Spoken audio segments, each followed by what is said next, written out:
د رمضان په میاشت کې د یوو اعمالو ډیر زیات اهتمام پکار دی او دغه اووه اعمال په رمضان کې ډیر لوی اجر او لوی فضیلت لري. یو په هغه اعمالو کې په بل مسلمان باندې روژه ماتې کول دا ډیر لوی اجر لري. حدیث کې راځي عن زید بن خالد الجهني رضی الله تعالی عنه قال قال رسول الله صلی الله علیه وسلم. زید بن خالد الجهني رضی الله تعالی عنه فرمایي رسول الله صلی الله علیه وسلم فرمایلی دي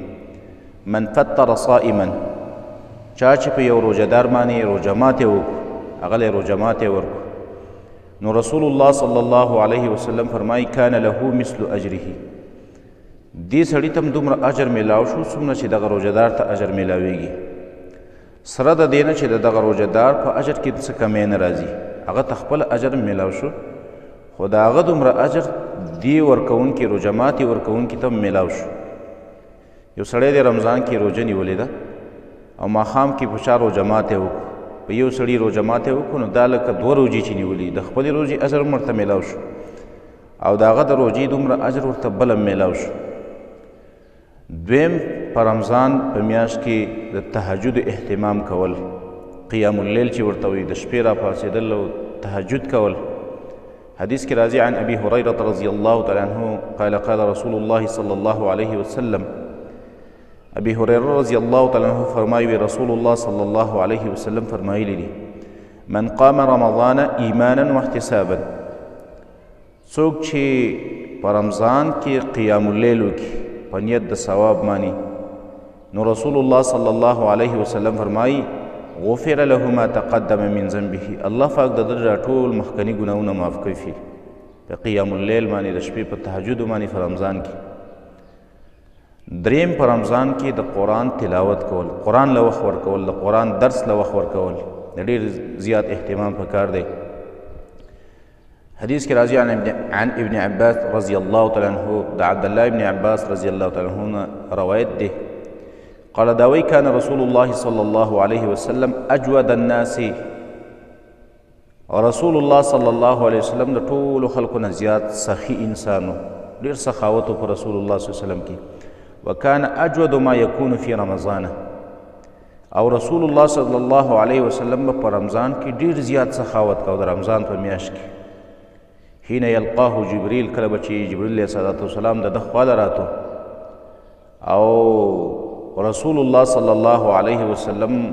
هغه ته به د قرآن درس ورکاو.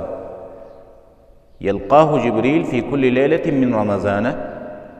په هر شپه د رمضان کې به جبريل علیه السلام د رسول الله صلی الله علیه وسلم خواله راتو په یدارسه القرآن د قرآن درس به ورکاو قرآن به ورته اړو. فل رسول الله صلی الله علیه وسلم اجود بالخیر من الريح المرسله او رسول الله صلی الله علیه وسلم باندې په خیر باندې د خیر په کارونو باندې ډېر زیات سخاوت کوونکی و. دغه سیلۍ نه چې راولېږلی شي هوا کله راشي تیزه سیلۍ راشي په دې بوټو په دې کاڼو په دې هر څه باندې ورشي هر چاته ورسیږي د قشان رسول الله صلی الله علیه وسلم د هوا نه هم ډېر زیات سخاوت کوونکی و. دریم په رمضان کې څلورم په رمضان کې د دعا اهتمام ډېر زیات کول پکار دی. حدیث کې راځي چې کله د شپې د اخرنۍ حصه شروع شي او خاص کر د پیشمني په ټیم کې دعاګانو اهتمام ډېر پکار دی. رسول الله صلی الله علیه وسلم فرمایي ينزل ربنا تبارک وتعالى كل ليلة الى السماء الدنيا هر شپه رب العالمین دی نږدې اسمان د دنیا ته راکوزیږي. حين يبقى ثلث الليل الاخر کله چې د شپې د اخرنۍ درېیمه حصه پاتې شي 2-3 بجو نه وروسته 2 بجو 3 بجو ټیم کې دغه ټیم شروع شي نو الله پاک د اسمان د نږدې اسمان ته راکوشي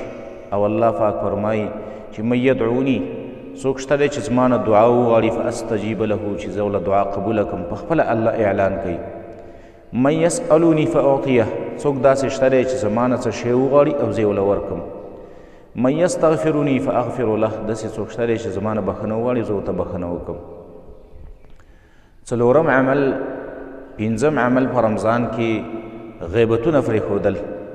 دروغ پرېښودل چغلي او تهمتونه او غلطې فحش خبرې پرېښودل د دې ډېر زیات اهتمام پکار دی. عن ابي هريره رضی الله تعالی عنه قال قال رسول الله صلی الله علیه وسلم ابي هريره رضی الله تعالی عنه فرمایي رسول الله صلی الله علیه وسلم فرمایلی دي من لم يدع قول الزور والعمل به څوک چې دروغ خبرې فرینې دي په رمضان کې نو فلیس لله حاجة فی ان یدع طعامه وشرابه د الله رب العالمین دې ته د سره ضرورت نشته چې دا بیا خپله ډوډۍ پرېږدي یا اوبه پرېږدي یو سړی دروغ نه پرېږدي نو بیا دې دا خوراک هم کوي اوبه هم دې څکي طعام هم دې خوري که نه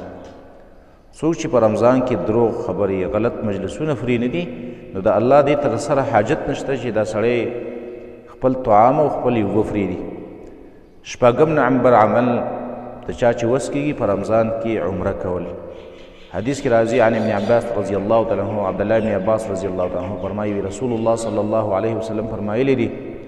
چې عمره کول په رمضان کې تعدل حجة دا د حج برابره ده او حجة معي یا رسول الله صلی الله علیه وسلم داسې وفرمایل چې په رمضان کې عمره کول دا دغه حج برابر ده چې هغه حج زما سره یو ځای څوک وکړي اووم نمبر عمل په رمضان کې اعتکاف په اخرو شپو کې اعتکاف کول دا 10 ورځې اعتکاف د اخرنۍ عشره چې ورته وایي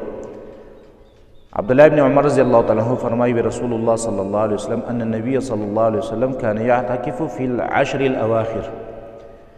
من رمضان رسول الله صلی الله علیه وسلم په رمضان په اخرنۍ عشره کې اعتکاف کوو نو دا و اعمال دي د دې زیات اهتمام په دې رمضان په میاشت کې دی رمضان میاشت زموږ نه هسې تېره نه شي دا خپله ډکه کړو په اعمالو باندې او خاص کر بیا دا و اعمال چې که موږ وښودل د دې ډېر زیات اهتمام په رمضان کې